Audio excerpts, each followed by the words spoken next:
Welcome to a post-game edition of Odds and Audibles. I'm Matt Prame, Eric Scopel, Jared Mack on the show. It is 2:14 a.m. Sunday morning when we are recording a 20-17 victory by the Oregon Ducks over the Utah Utes. It's late. It's cold.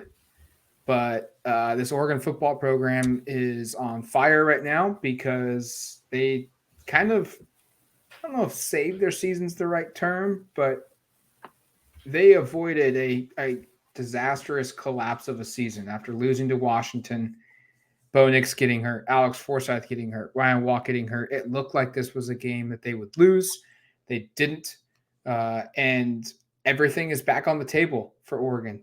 They have the Rose Bowl, they have the Pac-12 Championship Game. Win and you're in next week. The Rose Bowl is still on the table for Oregon. A top 10 finish in the country is still on the table when you look across what happened in college football this season, this week. This was probably, guys, in my opinion, one of the better games we've seen at Autzen the last couple of years, and maybe one of the more gritty wins we've seen an Oregon football team win when everything was stacked against them, as Bo Nix said, and yet they found a way to get a victory when few people, I was one of them, thought they would win. Congratulations, Matt, on your correct prediction. There's a lot of Didn't ways. play out the way I thought it would. No, it didn't play out the way most people thought it would. And I think it was a game where I know we kind of all turned to each other a couple times like, this is just a wild football game. I mean, how many seemingly momentum-shifting plays took place that didn't actually end up being that big of momentum shifts? I mean, in terms of turnovers going one way, then going the other. In terms of big – I mean, it looks like Oregon is in position to maybe put the game away midway through the fourth quarter on that long pass to Dante Thornton. And then the next play is arguably the worst throw Bo Nix has made in the whole season, maybe, in terms of just like the decision on it. Also an incredible play by Clark Phillips, and that ball had to travel a really long distance. And as Jared pointed out in post game, sitting up in the press box, kind of gets lost in the moment. But if Cam McCormick doesn't kind of hit the ankle there of Phillips, that might have gone for a pick six, and the game might go completely differently. But so many just kind of in the moment things that took place here that felt big in the moment and didn't end up being big. And then a bunch of things that obviously ended up being kind of determining here. And I think we can kind of go, I think there's two elements that you can kind of point to for Oregon's win. And the first is Bo Nix playing at, I think, a remarkably high level, all things considered, considering this is a guy who basically didn't practice much this week. And then the other one being the defense, where, Bo turns in a pretty heroic effort. It's not the best. The offense really kind of sputtered throughout the second half, only scored 3 points. And yet those 3 points are enough because the defense forces a bunch of turnovers, key fourth down stops. I mean, we were looking at it afterwards. Utah still 8 of 15 on third down. Yeah. Not great. And Matt, you're a 60% conversion percentage for the opponent. Might have hit. Got pretty close if it didn't. Yeah, is it 56% or something like that? But the fourth down stops, they really kind of stiffened up when it was necessary to make the stops. I just think a really impressive effort. And if you want to single out someone on defense, there's a bunch of names that should be – I mean, I think you can talk about the whole defensive line. You can talk about several guys individually, but I think just the one that I think I want to start by acknowledging, and then we can kind of jump through a bunch of other stuff, is just Bennett Williams as well, of a guy who we were very critical of after the game against Washington and then throughout the last week. Played like a man possessed today. 14 tackles, 2 interceptions. Second one, I won't say sealed it because, like I said, there were plenty of plays that felt like they sealed the game that didn't, because the defense still had to come out and get another fourth down stop on the drive after the offense couldn't move it. But I was really impressed with him. And for somebody who had, again, a week where he was the subject of a lot of kind of criticism and second guessing on some of the plays he made, for him to come out and play and be such a, integral part of the outcome was a lot of credit to Bennett. This was a very strange game. It wasn't nearly as, I don't know, I don't think it was nearly as exciting as Washington last week, just because of that third quarter where everybody went nuts with long touchdown passes.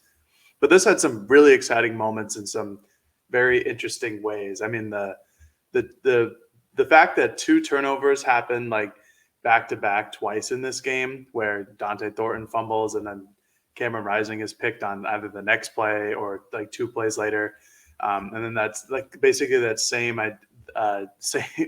thing happens later in the game, was another weird moment. I thought both teams played really well. I thought both teams had some struggles on offense, passing more so for Utah and rushing more so for Oregon. Like if I told you guys going into this that Oregon would run for 64 yards, sack adjusted, and win, I don't think anybody would be buying that, because I certainly wouldn't. And the entire night, Oregon is unable to run because Utah has just been stacking the box, and they know that Nix isn't at all an option to really run. And he only runs once basically the entire game, and that's in the final third down conversion. So they saved the best for the very last. Smart by Kenny Dillingham there.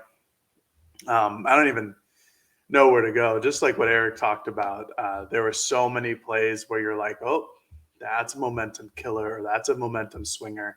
And then 4 or 5 plays later, it just something else would happen where it's like, wow, I don't know how Utah is going to come back from this, or like, I don't know how Oregon's going to hold on to this one. And then boom, just another momentum play. It was very strange, but this is 2 back-to-back weeks that Oregon has played in really tight, closely contested contests against, top-ranked teams in the country at home.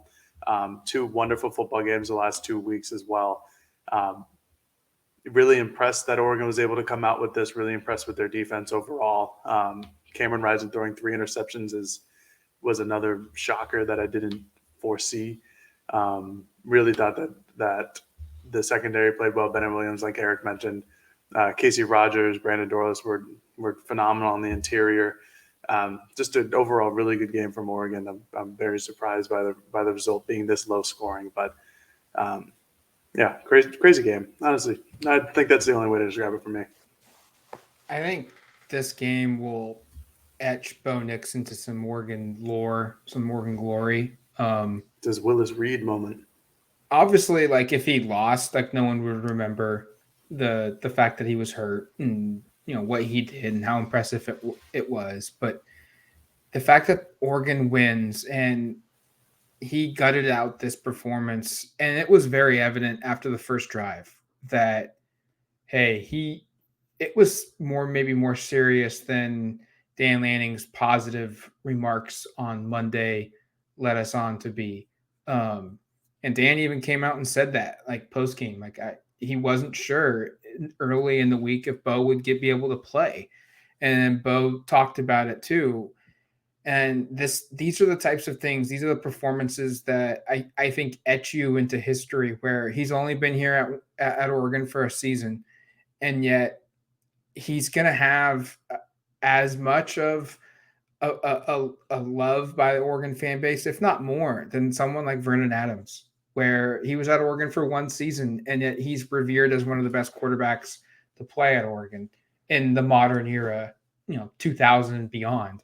And that's kind of what's happened here with Bo Nix. I'm just, you saw what he could and couldn't do. I mean, he made a couple throws, I think, in the first half across the field to Terrence Ferguson on a scramble, and he barely got it there. Ferguson dove by the sideline and caught it. And that was a throw all year long he successfully made. He made an interception that Jared brought up in the fourth quarter. It was a risky throw, but it was one in which he had made before and completed, and that one was intercepted. He could not run any of the zone read option stuff. I mean, just getting 1 yard on that 3rd and 1 at the very end of the game took like everything he had, and yet he gutted it out. That's the type of stuff that, in 20 years people will be talking about. And I think it's pretty cool. I had a conversation with someone in our network earlier this week, and he was asking if Bo would play, and I was telling him it's up in the air. We don't really know yet. And he was, just saying like he really hopes Bo could play because this is just a massive game for Oregon. It's a massive game for the Pac-12, and he really liked Bo, and just it would be really crappy to see his career end the way it did against UW with an injury. Maybe he doesn't play the last couple of weeks. And just knowing everything he went through at Auburn, I think it's a pretty awesome story to see him come back and kind of gut through this and put forth a performance that, normally it's like, hey, Bo threw for 285 yards and one touchdown, and he had an interception. That's not normally like a game-changing, career-defining performance, but this is against the opponent that they played, the defense that they have, the reputation of Utah, with everything that was at stake. You can't say enough about what Bo did and what this entire team did in this win. No, you make good points, and I think one of the things that stands out when you look at kind of legacies, and it's interesting to talk about Bo's one season here being a legacy, but I think it'll be looked at one, especially if they finish this off. If they go win a conference championship, let's say they go win a Rose Bowl, who knows? Like, I think the odds are extremely minuscule, but like the season could get wonky and maybe Oregon somehow sneaks back in the college football playoff. I think it's like 1%, but I'm just putting it out there. Things got weird today and some doors kind of opened slightly. But my point is, like, if they finish it off this way, you'll look back and you look at the numbers, which are going to be comparable with some of the best Oregon's ever had here. Already fairly comparable with some of the Marcus stuff, better than anything Justin did in a single season if you just look at by the numbers. And now you'll be able to point to this game and it'll go down as, the Bo Nix game, even though I think you also have to acknowledge the defense played so much better than anybody expected they could, following what we saw last week. But no, you're totally right. This was a legacy kind of defining game, and I think you're totally correct in that. Years will pass, and Bo will come back like some of the Oregon legends player, like Haloti Ngata was here today, and Kellen Clemens was here today, and in 15 to 20 years, Bo will come back, and one of the things people talk about will be this game. Will be how he nobody knew all week if he was going to play. He plays. Again, I think a pretty remarkable game considering his health. And Matt mentioned some of the throws he struggled to make. I was impressed with them, by the way, just how far he threw the ball vertically on basically one bad leg. I mean, a couple throws to Thornton were just fantastic balls, 40 yards downfield. But this is going to go down as a game that people will not forget anytime soon. And I think, another thing is you got a sense talking to his teammates how much they genuinely care and appreciate and respect him. And I won't say that is unique entirely, but just kind of the admiration that is in this building right now in the HTC for him is a little bit unique. Like when Justin Herbert was here, he was certainly beloved by his teammates. Everybody knew how talented he was. And I'm not saying like it wasn't quite this, but this even feels a little different to a certain degree of just like, you hear the people talk about it. People just can't. I mean, they're so effusive in praise and appreciation for everything he's meant here. And especially as somebody like Herbert was in the building for 3 or 4 years, building these relationships with his teammates. Bo got here in January, February, and he's completely won everybody over. And that includes the crowd. I mean, you could see how excited they were when it was announced he was the first quarterback on the field, when he went through warmups and just the reception he got even during senior day. It's going to go down as one of the more impressive 1-year runs at a school. Assuming it is, he went through senior day. He could come back next year. But assuming he doesn't, and this is his 1 year, this game is going to be something, along with just the numbers and some of the team success, that is going to be looked back and say, man, that Bo Nix year was pretty special. It was, and I think that this is just the beginning for it, because there's still Oregon State ahead of them. There's still a potential Pac-12 Championship game against USC, who clinched their spot in tonight. There's still a potential whatever happens after that. So he's got more to add to it, and I think that's just the best thing possible for him, because I think, Matt, you were the one to talk about it, where his Auburn career ended poorly on an injury note. You wouldn't want that to happen again at Oregon. If this Washington moment last week were to actually end it, I think all of us were mildly confident that he would play. I asked Brandon Dorlus after the game, and he said, like, we all knew that he was going to play. And listening to Dan's comments post game and listening to Nix's comments post game, it didn't seem like that. Nix just talked about how he went through ups and downs this entire week, where some days it felt like he was good, and it felt like he wasn't back to normal, but he felt like he could go and was flexible enough. And then the next day or later that day, It just felt like, like he could barely walk type of deal. So, him putting on this type of performance on one good leg and, throwing how many times? 37 times, probably way more than I think all of us anticipated. I think one of my keys to the game was establishing the run early. Oregon did not do that. They never established the run. They didn't do it early. They didn't do it late. They couldn't. And they had to rely on Nix and his one arm and his, one good leg, and it worked. And he did really well. Yeah, he had the mistake, but that's also Clark Phillips being really damn good and probably a projected or a first round pick, and making a great break at the ball on that play. But it was a weird offensive night for Oregon, to say the least, just compared to what we have seen this season. But Bo stood out there and he did his best, and he was good, and he proved it to his teammates. And Eric, I like that you brought up that it's a unique thing that Nix is able to have this command of the program, so to say, as a 1 year, a transfer, a grad transfer, even though yes, he has 2 years. It's interesting. I mean, Casey Rogers talked about after the game how much respect he has for Bo. And this is a guy who was also just a 1 year transfer who came in later into the program from Nebraska. A lot of everybody in college football who has followed it the last couple of years knows who Bo Nix is. But he was just profusely talked about how much he respected Bo, even before this game and then after this game, to see what he went through this entire week to get prepared and get ready. So definitely a type of legacy game. I think it's only going to be 1 year in Eugene, most likely. So I think it'll be kind of like if Vernon Adams were to come to a game, I think he'd have a rousing ovation. I think later down the line, if Nix comes back, I think it'd probably be more if you were to compare the two. But I think that's the only similar situation I could think about right now with that. And it is 2:30 in the morning, so my brain's not 100%. You don't think Anthony Brown would get the same reception? Well, I didn't bring it up. You did. So, no, that's the answer. What's more surprising is it Oregon and Bo Nix's performance or how resilient the defense was? Like, Eric, you brought up that they still gave up almost over 50% of their third down conversions, and yet they had 3 turnovers. And they were very timely. They had 2 of Utah's 3 trips into the red zone and with no points. They stuffed Utah's run game. I mean, it looked like early on they weren't going to, when they were getting 6, 7, 8 yards every time on the ground. And then all of a sudden the defensive line got pressure. I'm not sure which one is more impressive, because I wasn't really expecting either of them. I was thinking Oregon would rely on Bucky Irving and Noah Whittington, and the run game would carry the offense because Bo couldn't do much.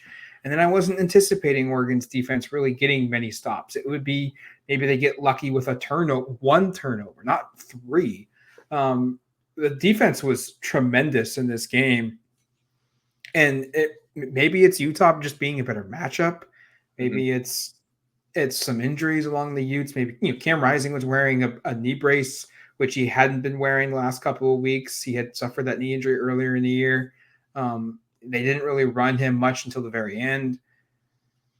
But the defense they were maybe equally as surprising. And, the individuals that were really good for Oregon were also equally surprising as well.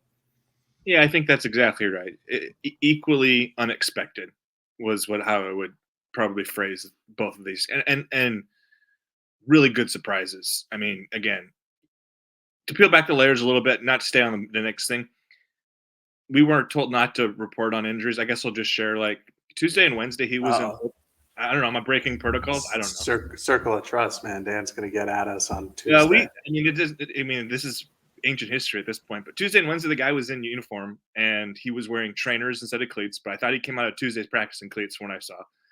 So I had thought most of the week it was probably trending in him going, which was also why it was difficult when people were angry at us for not reporting on what was going on. Because I was like, I think it's good news. I want to share good news.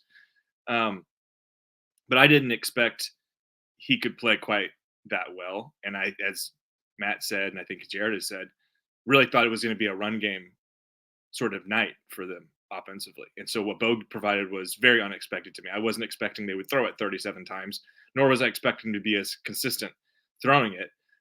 In part because I expected, and credit here, we haven't really talked about Oregon's offensive line. I thought that Utah would cause a lot of problems and potentially live in the backfield and get to Nix more than one sack and a couple hurries, a couple times he had to get out of it.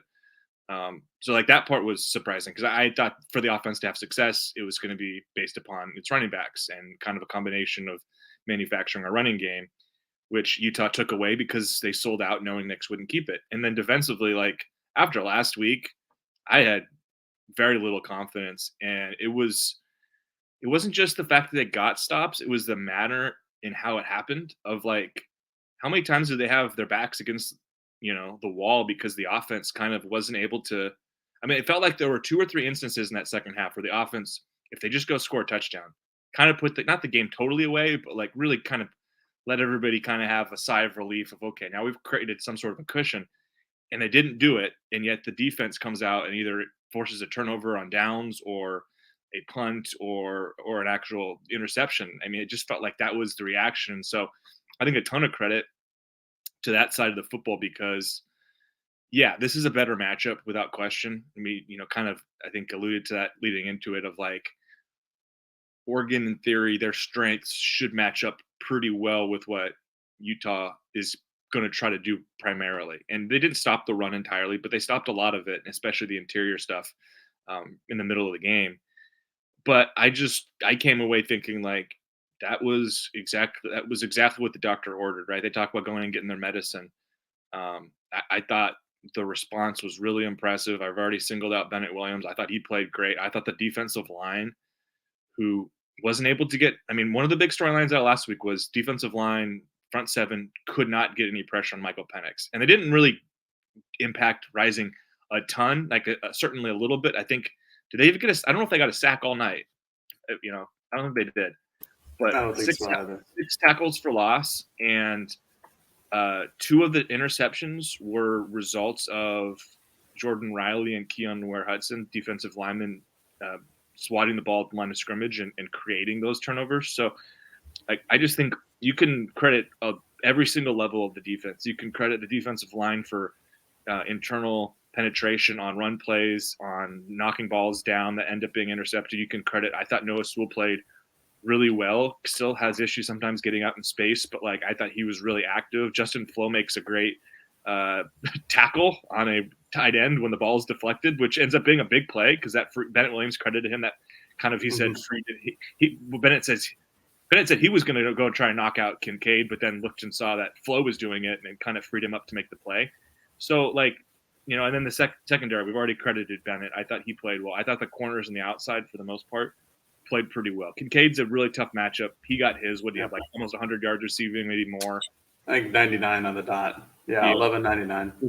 Which is he's the go-to guy. But I just think in general, like a lot of credit to this defense, especially coming off a week where they were a big part of why they lost to Washington, and really had, I think, at least locally, and those who are supporters of this team, basically eliminated much of any confidence in what they were going to do.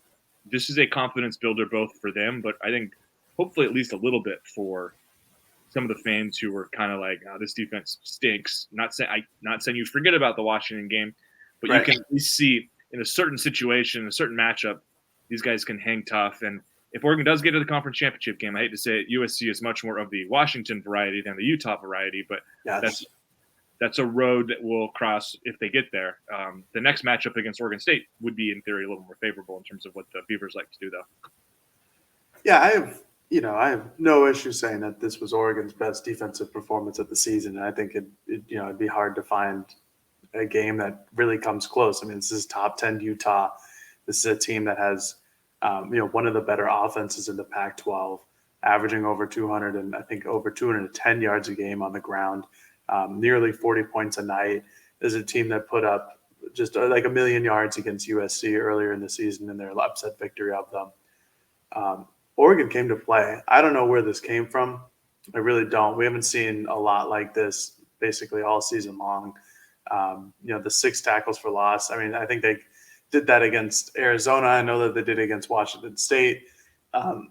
Those are opponents that you would expect, but Utah is known for the physicality. They're known for their offensive line and defensive line. And Oregon just kind of handled it. I was very impressed with their defensive line in this. Eric talked about the secondary. And, outside of Dalton Kincaid, I mean, Kincaid had 100 yards of Rising's, 170 total passing yards. There were not a lot of attempts down the field for Utah's offense. I like to go on PFF tomorrow and look up the average depth of target that Rising threw because it wasn't a lot. And I don't think Nick's is going to be that high either because they did a lot of screen passes because they couldn't run the ball. But I digress. Secondary played well. Linebacking core played really well. I thought Sewell had his best game of the season as well. 8 tackles, 2 tackles for loss.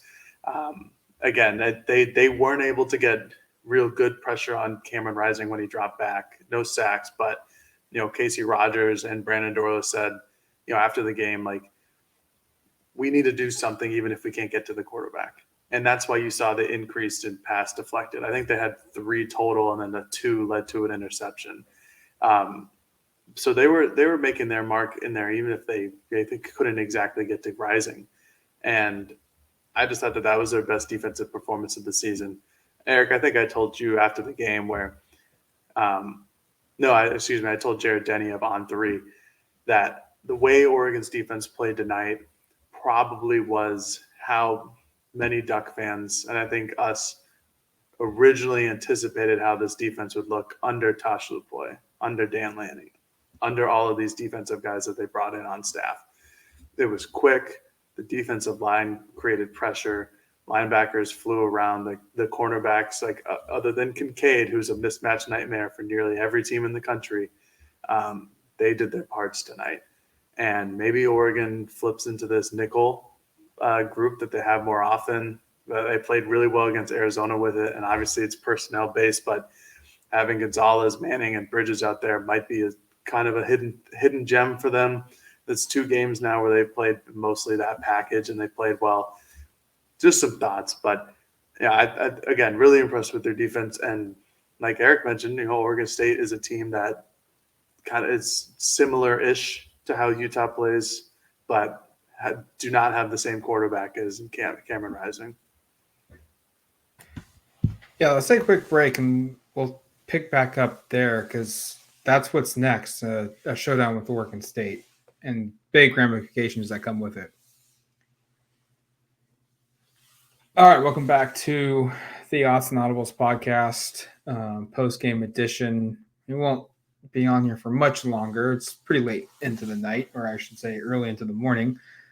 But this win, why it's so important is it basically makes life simple for Oregon to know their postseason prospects.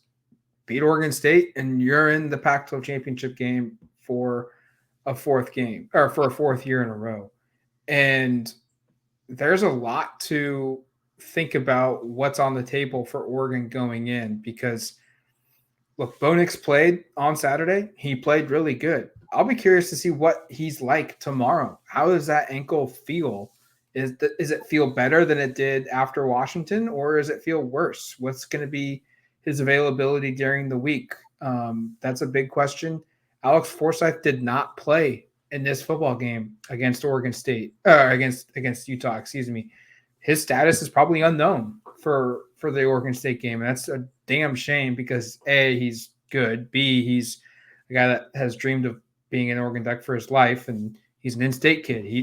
He's one of the ones that this game means something even more maybe than that Washington game. What's the status of Jackson Powers Johnson, who got rolled up on in the second half?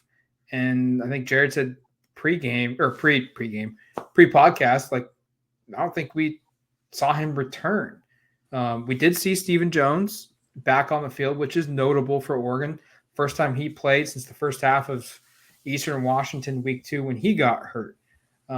Chase Cota suited up but did not play. Was that just for show because it was senior day, or is he really close to getting back on the playing field? And then we didn't talk about the I thought, terrible targeting call on Jamal Hill, but he'll be eligible to play the full game, which is good for Oregon.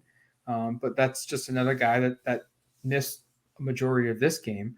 So there's a lot of questions for Oregon just health-wise surrounding what happens for Oregon going into Oregon State week. And it's a road game against a good opponent that maybe, like Jared said, Oregon matches up a little bit better with. But nonetheless, last time that they played in Oregon State, I think all three of us were there. And it was, or maybe it was just Eric and I. And it was disastrous. It was one of the worst showings that we've seen from an Oregon football team. That was a really weird. Yeah, we don't have to go. We'll talk, I'm sure, about it this week. That was such a weird experience too, because it was no fans and the place was dead. And that, I think, I don't know, the lack of an atmosphere favored Oregon State in a weird way, who was the home team. Yeah, a lot of weird kind of things to follow again this week, and I'll be curious to see what we're allowed to talk about during the week if we kind of maintain some of the injury restrictions, I guess, if we're able to talk or write about any of it, or if it's kind of the same as this past week, because there's going to be potentially a lot of updates. There's, as Matt said, a lot of guys that were not totally clear with what they can do, and obviously we expect now Bo Nix will play if he played in this game, but how healthy is he? How much of can he run? Like, will he be utilized as a rusher again? That's such a big part, as we've. I mean, the Oregon run game today was non-existent. And I think a big part of that was, as we've said already, Utah was just like, well, he's clearly not keeping the football. So they took that, they took the running back out of it, and Oregon had a really hard time all night, really creating any chunk plays. I mean, Bucky Irving, who's been so dynamic all year, had like 10 rushes for 20 yards, just by far the best the team has defended him. So a lot of things to kind of look at. And to the big picture, it's late. I haven't seen if anybody's really broken it down. I'm trying to figure out this tiebreaker. I have it for you. Okay. There's so many options. What's going on here? I think Oregon's in really good shape. Oregon's in really good shape, I think, to start. Yeah.